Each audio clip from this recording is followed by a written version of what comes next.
We end tonight with the clearest pictures yet of Neptune, the most distant planet in our solar system. We're looking at Neptune's orbit, and it's not following Newton's laws. It started not with thunder, but with a silence. The kind of silence that falls when someone says something so unexpected, so deeply disorienting, that the only response is breathless stillness. That silence swept across a packed auditorium as Neil deGrasse Tyson stepped back from the podium. For a brief moment, the man known for making the universe feel like home had just made it feel utterly alien. He hadn't raised his voice. He didn't need to. The words were clear, steady, and unnervingly calm. Neptune, he said, is not what we think it is. The room didn't erupt. It didn't gasp. It just paused, like a collective heartbeat skipped. Because what Tyson had just implied wasn't just a scientific revision, it was a cosmic betrayal. We thought we knew Neptune. We thought it was figured out. A cold, windy, distant ball of gas. Mysterious, yes, but manageable. Familiar in a distant sort of way. But that night, beneath the soft light of 1,000 streaming screens, Tyson ripped open that illusion. The audience, made up of students, astronomers, hobbyists, people who had stared up at the night sky their entire lives, suddenly found themselves face to face with a planet that no longer fit its definition. It wasn't just odd. It wasn't just misunderstood. It was wrong. A shape that no longer fit its frame. A world that had been quietly lying to us for almost 2 centuries. You could almost feel the weight of history collapsing in real time. Because Neptune isn't new. We've known about it since 1846. Not discovered in a flash of light through a telescope, but deduced by its tug, its gravitational whisper pulling at the orbit of Uranus. That mystery, once solved, gave birth to the idea that we could find the unknown by studying the known. Neptune became a kind of triumph for reason, a victory of mind over the void. But maybe, just maybe, we celebrated too soon. Tyson laid out the evidence like a surgeon revealing an X-ray, not to alarm, but to illuminate. And what he showed us was not a healthy, functioning world. It was one riddled with anomalies. The data, drawn from the James Webb Space Telescope and the most advanced ground-based arrays on Earth, painted a picture of a planet that didn't make sense. A planet whose gravity didn't pull quite right, whose heat leaked in places it shouldn't, whose magnetic field bent and twisted like a living thing trying to escape. It was like listening to a lie unravel. Because Neptune, the quiet blue sentinel on the edge of the solar system, should not be warm. Not like this. Not under layers of crushing atmosphere, light years away from any meaningful sunlight. And yet, there it was. Heat, not faint, not random, but pulsing, directed, alive. What causes that? Tyson asked. And then he answered, with a calmness that made it worse. We don't know. Those words echoed. We don't know. Beneath the clouds, the models say Neptune should be neat, orderly, a rocky core surrounded by ice wrapped in gas, predictable, clean. But the new data shows turbulence, not in the atmosphere, but deep below, a chaotic stew of strange materials, zones that don't layer, but churn, cavities, pockets, warm, electric, almost conscious. This isn't just a weather problem. This is a planetary identity crisis. And then there's the magnetism. Neptune's magnetic field has always been weird, tilted, offset, like someone dropped the compass. But now it's shifting. It changes, not over eons, but over years, drifting like it's searching for something or running from it. There are no moons big enough to cause that, no solar storms strong enough to twist it that way. So again, Tyson looked at the crowd. His voice dropped. It's something inside. It wasn't just science anymore. It was something else. Wonder, fear, awe. Because in that moment, the planet we thought we knew, the ice giant that quietly orbited at the edge of everything, had turned into a stranger, a secret, a mystery that had been hiding behind a deep blue mask for generations. And we were only just beginning to realize it. The presentation continued. Charts, spectrograms, maps of magnetic drift and heat flux and anomalous radio waves. But nobody was looking at those anymore. They were looking at Tyson, listening, trying to hold on to something solid as the floor beneath their understanding began to dissolve. Because what he was saying, what he was truly saying, was that Neptune might not just be different, it might be impossible. And if Neptune, a world we've studied, named, classified, mapped, if it can hide something like this from us, what else is hiding? What other planets are pretending to be simple?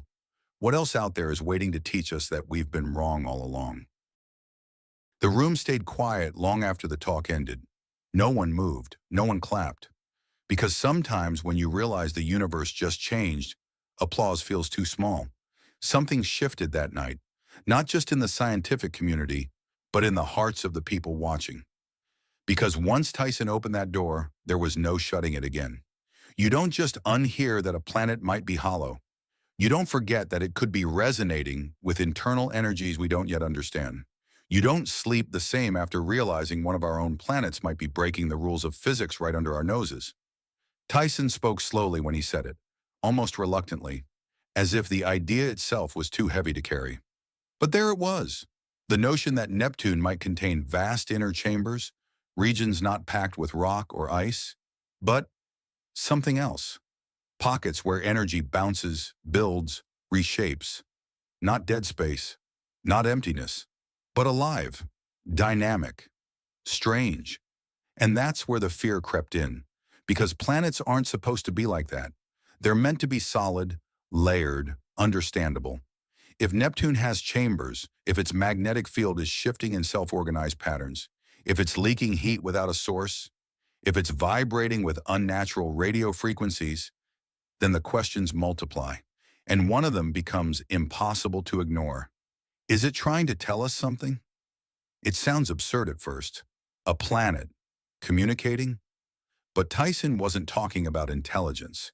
He was talking about behavior, patterns, emissions, rhythms that don't belong to natural storms or cosmic coincidence, strange pulses that ripple through space, too deep, too steady, too deliberate, not alien in the Hollywood sense, but alien to our understanding of what a planet even is.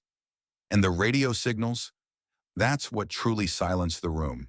Because Neptune does emit radio waves, most planets do. But these weren't the ordinary kind. These didn't dance from the upper atmosphere. These were coming from deeper, much deeper, somewhere below the frozen clouds, from regions where pressure turns ordinary molecules into matter we can barely simulate in labs. And the frequencies? They didn't match anything we've recorded before. They spiked, paused, repeated, changed. Scientists tried to write it off. Interference, coincidence, cosmic background noise. But Tyson refused to let it go. Because when the same pattern repeats, when it whispers through multiple instruments, when it shows up in data separated by months, you stop calling it noise. You start calling it a message. Not a message with words, but a fingerprint, a sign of a process, maybe even a structure that doesn't belong in the models we've built. That's what made it so disturbing. Neptune isn't just behaving badly, it's behaving intelligently. Not like a mind, but like a system that adapts. And then Tyson dropped the next bomb, superionic ice. Most people in that auditorium had never heard the term before, but when he explained it, the temperature in the room seemed to fall. Imagine water, ordinary water. Now compress it under pressures millions of times greater than anything we've ever experienced. Heat it until it should vaporize. Yet instead it transforms.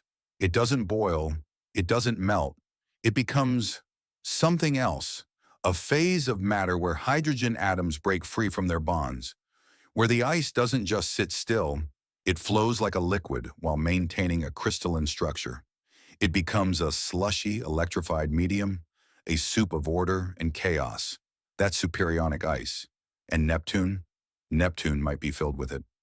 More than just filled, it might be shaped by it. Its strange heat, its magnetic instability, its churning atmosphere. All of it could be powered by this unholy matter moving in giant belts below the clouds. Belts that stretch and curl, heating from within, cracking the planet open in pulses we don't yet understand. And again, we don't know how. We don't know if this has always been happening or if something has changed. Something recent, something triggered, because Neptune's winds, which scream across the surface at over 1,300 miles per hour, were once thought to be driven by rotation, solar energy, or atmospheric friction. But now some researchers believe they're being pushed from below. That internal pulses, rising from deep thermal pockets, are stirring the atmosphere from the inside out. It means Neptune might be more than a world. It might be an engine, one that runs on principles we haven't yet grasped. Tyson's voice never faltered as he said it. But for the people listening, it was like hearing someone admit that gravity might stop working tomorrow. Not because it will, but because we no longer fully understand why it works the way it does. And that unease, it rippled outward. Because if Neptune is a liar, then so are the exoplanets modeled after it. For years, astronomers have cataloged hundreds, thousands of planets in other systems that resemble Neptune in size, mass, and orbit. Mini-Neptunes, sub-Neptunes, frozen gas giants. They were supposed to be easy to understand. We had a template. Neptune was the template. But now those worlds are mysteries too. They might not be dull, frozen leftovers. They might be unstable, volatile, exotic, alive in the way volcanoes are alive, boiling with motion beneath stillness. If we misunderstood Neptune, we may have misunderstood an entire class of worlds. And that changes everything. For planet formation models, for life potential, for our understanding of how solar systems evolve and decay, because now a silent blue orb hanging on the edge of our own solar system is at the center of a storm of questions. And every time we look closer, every time we refine the data, it pulls us deeper into the unknown. And all of it leads back to that one moment, that single sentence, delivered calmly, without fanfare, by a man who has spent his life trying to make space feel knowable. Neptune is not what we think it is. Even days after Tyson's revelation, the world hadn't fully caught its breath. News outlets had tried to capture it in headlines. Tyson redefines Neptune, a new mystery in the solar system, science upended by ice giant secrets. But none of it felt real. Not really. Because you can't reduce a discovery like this to a soundbite. You can't wrap a headline around the fact that one of the planets we've known since the age of chalkboards and telescopes might be the strangest object we've ever studied. And maybe the most important. Because Neptune isn't just misbehaving, it might be trying to redefine what a planet can be. Not cold, not dead, not simple. Alive in a way. Evolving, breathing heat and energy through cracks in its shell, twisting magnetic fields like ribbons in a storm, leaking signals into the cosmos that we've only now begun to catch. And we almost missed it. Tyson reminded us of that. He pointed directly at the screen behind him, not with excitement, but with quiet awe, and said, "This is why we build better instruments, because the universe has been whispering this entire time. We just weren't listening closely enough." It's humbling, painfully so, to realize that everything we thought we knew about Neptune came from a single spacecraft flyby in 1989. Just 5 hours of close-up data. One brief window in all of human history. The rest, guesses, models, assumptions layered on assumptions. And now with tools like the James Webb Space Telescope and powerful Earth-based interferometers, we're starting to peel that illusion away. We're beginning to see Neptune not as a footnote, but as a frontier, a deep, echoing chamber of secrets. One of the most haunting possibilities Tyson floated, hesitantly, as if even speaking it might give it too much weight, was that Neptune's strange internal structure, its bizarre thermal behavior, and its electromagnetic anomalies could suggest it never fully formed the way other planets did. That it might represent some intermediate state between planet and something else. Not a brown dwarf, not a failed star, but something we've never truly categorized. A celestial in-betweener, a transition caught mid-process. What if Neptune is not just a relic of the solar system's birth, but a survivor of something ancient? A piece of a time before the planets were what they are now? A remnant of a chaotic reshuffling when planetary bodies collided, migrated, maybe even split apart. Because if Neptune has hollows, if it has resonant chambers, if its energy surges come from within, from unknown reactions, from materials under such pressure they behave more like plasma than ice, then maybe it's not a planet that formed and cooled. Maybe it's a planet that broke and never healed. And that thought is terrifying. Because if something could fracture Neptune, if something could twist it into this unstable spinning mystery, then what was it? What kind of force, what kind of collision or event left it like this? And could it happen again? We like to think of our solar system as stable, predictable, a cosmic clockwork with planets in their places and orbits like the grooves of an old record. But Neptune whispers something else, something darker. That stability may be temporary. That our place, our understanding, our certainty, it might be nothing more than a lull, a pause in a much larger, more violent song. And that's why Tyson's words lingered. Long after the auditorium emptied, long after the camera shut off, because they weren't really about Neptune, not just. They were about us, about our hunger to understand, our need to believe the universe is knowable, that we can map it, chart it, name it, and in doing so, make it ours. But the truth is, the universe doesn't owe us clarity. It doesn't care how elegant our theories are or how neatly our textbooks align. It just is, mysterious, beautiful, incomprehensible. And in Neptune's swirling, storm-racked silence, it has chosen to remind us of that. So what now? Now the questions multiply.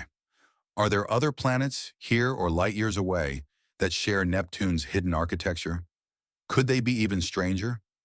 What forces shape a world into something so unstable, so alive with contradiction? And most chilling of all, how much else have we misunderstood? Because if Neptune can fool us, anything can. Tyson ended his talk not with an answer, but with an invitation. He asked us to stop pretending we've arrived at the truth, to let go of the idea that our models are final. He called for humility, a rare, powerful humility that only the stars can demand. Neptune, he said, is telling us something. We just have to listen. We have to be quiet enough and brave enough to hear it. And maybe that's the real discovery, not the heat, not the hollows, not the broken rules of physics, but the reminder that there are still frontiers in our own backyard. That wonder isn't out there. It's here, circling our own sun, in the cold dark where we thought nothing could surprise us anymore. And if Neptune can still surprise us, then maybe everything can. The sky is still whispering. We just have to look up.